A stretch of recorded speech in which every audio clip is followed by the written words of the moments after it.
350 tahun Indonesia dijajah oleh Belanda. Kira-kira apa saja peninggalan infrastruktur mereka yang berhasil merubah Indonesia? Mari kita bahas bersama. Jadi siapkan diri kalian karena kita akan menuju kajian di luar batas nalar manusia.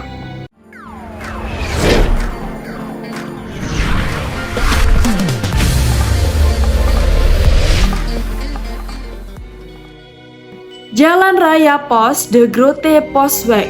Jalan Raya Pos atau dalam bahasa Belanda disebut de Grote Postweg adalah salah satu proyek infrastruktur terbesar dan paling signifikan yang dibangun oleh pemerintah kolonial Belanda di Indonesia. Jalan ini dibangun pada masa pemerintahan Gubernur Jenderal Herman Willem Daendels yang menjabat dari tahun 1808 hingga 1811.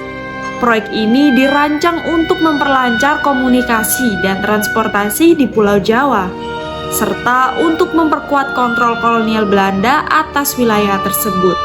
Jalan Raya Pos dibangun pada awal abad ke-19 sebagai respons terhadap kebutuhan mendesak untuk meningkatkan transportasi dan komunikasi di Pulau Jawa. Pada masa itu, Pulau Jawa adalah pusat administrasi dan ekonomi Hindia Belanda, sehingga efisiensi transportasi sangat penting. Salah satu tujuan utama pembangunan jalan ini adalah untuk memfasilitasi pengiriman pos dan pergerakan pasukan militer. Selain itu, jalan ini juga dirancang untuk mendukung ekonomi kolonial dengan memperlancar pengangkutan hasil bumi dari pedalaman ke pelabuhan-pelabuhan utama untuk diekspor ke Eropa. Jalan Raya Pos membentang sepanjang lebih dari 1000 km dari Anyer di Banten, Jawa Barat hingga Panarukan di Jawa Timur. Jalan ini melintasi sejumlah kota penting di Pulau Jawa, termasuk Batavia yang sekarang adalah Jakarta, kemudian Bogor, Cianjur, Bandung, Cirebon, Tegal, dan juga Pekalongan. Selain itu ada juga Semarang, Salatiga, Surakarta, Yogyakarta, Madiun, Kediri, dan Surabaya. Rute ini dipilih untuk menghubungkan pusat-pusat administrasi dan ekonomi dengan pelabuhan-pelabuhan utama di pesisir utara Jawa. Pembangunan Jalan Raya Pos dimulai pada tahun 1808 dan selesai dalam waktu kurang dari 1 tahun. Pembangunan jalan ini melibatkan kerja paksa dari penduduk lokal yang diharuskan bekerja tanpa upah atau dengan upah yang sangat minim. Kondisi kerja yang berat dan keras menyebabkan banyak sekali korban jiwa di antara pekerja. Jalan ini dibangun dengan lebar yang cukup untuk dilalui oleh kereta kuda dan kendaraan lainnya, serta dilengkapi dengan pos-pos jaga di sepanjang rute untuk mengawasi keamanan dan kelancaran perjalanan.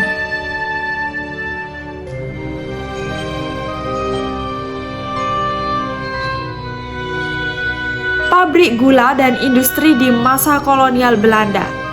Pada masa kolonial Belanda, pembangunan pabrik gula dan industri lainnya memainkan peran krusial dalam mengembangkan ekonomi Hindia Belanda. Komoditas gula menjadi salah satu andalan ekspor yang sangat menguntungkan bagi pemerintah kolonial. Pabrik-pabrik gula ini tidak hanya menjadi pusat produksi, tetapi juga menjadi simbol penting dari perkembangan industri di Indonesia. Berikut ini adalah rincian mendalam mengenai pabrik gula dan industri lainnya yang dibangun pada masa kolonial Belanda.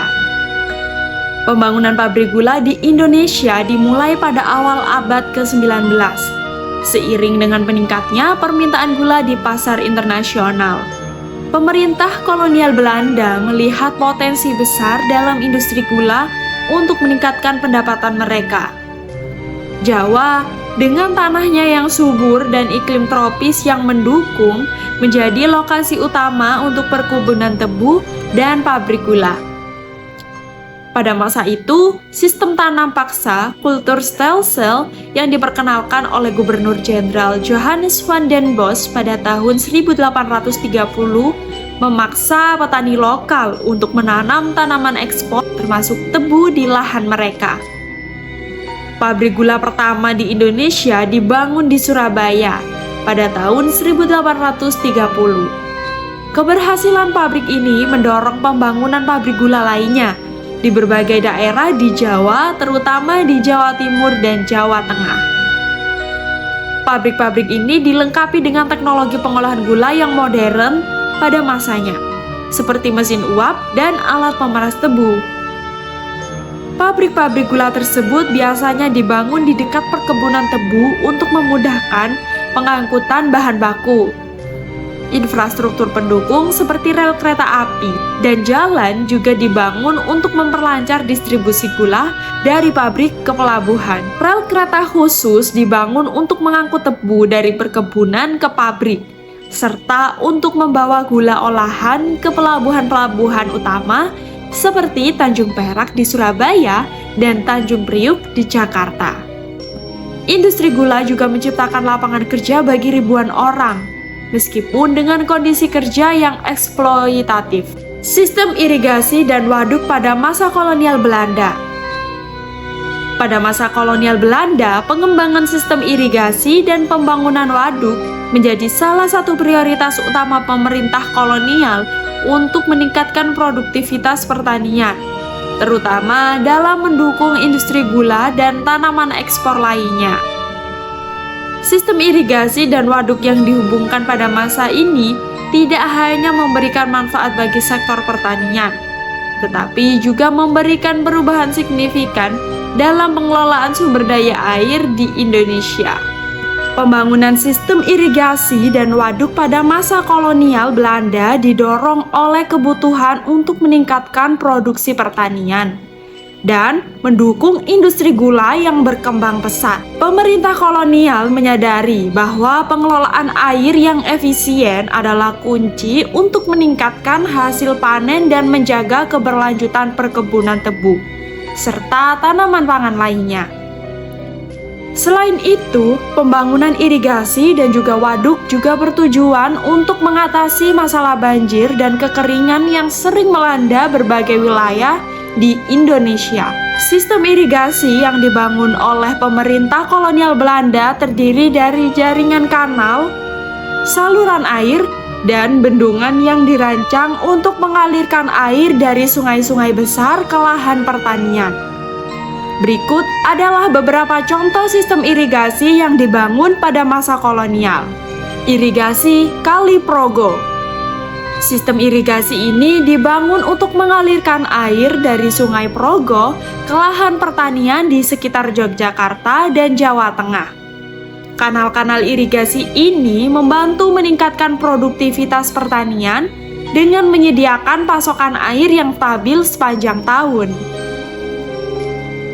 Selain sistem irigasi, pemerintah kolonial Belanda juga membangun beberapa waduk untuk mengatur pasokan air dan mengendalikan banjir.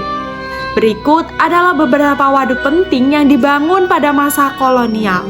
Waduk Kulingi. Waduk Kulingi dibangun di Blitar, Jawa Timur, sebagai bagian dari sistem irigasi Kali Brantas. Waduk ini berfungsi untuk menyimpan air selama musim hujan dan mengalirkannya ke lahan pertanian selama musim kemarau.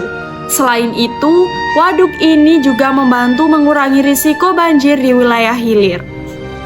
Dampak ekonomi. Pembangunan sistem irigasi dan waduk pada masa kolonial Belanda membawa dampak yang signifikan terhadap ekonomi dan sosial masyarakat di Indonesia. Dari segi ekonomi, irigasi yang efisien memungkinkan peningkatan produktivitas pertanian, terutama untuk tanaman tebu, padi, dan tanaman ekspor lainnya. Hal ini membantu meningkatkan pendapatan petani dan mendukung pertumbuhan ekonomi kolonial. Dari segi sosial, pembangunan irigasi dan waduk menciptakan lapangan kerja bagi ribuan orang, meskipun sebagian besar pekerjaan dilakukan dengan kerja paksa. Infrastruktur air yang lebih baik juga membantu meningkatkan kualitas hidup masyarakat dengan menyediakan akses yang lebih baik terhadap air bersih dan mengurangi risiko bencana alam seperti banjir dan juga kekeringan. Jadi bagaimana menurut Anda? Adakah infrastruktur peninggalan Belanda di sekitar rumah kalian? Tulis pendapat kalian di kolom komentar ya. Terima kasih karena telah menonton video ini. Jangan lupa like, comment, share, dan juga subscribe agar tidak ketinggalan info menarik lainnya. Sampai jumpa di video selanjutnya dan salam perkasa.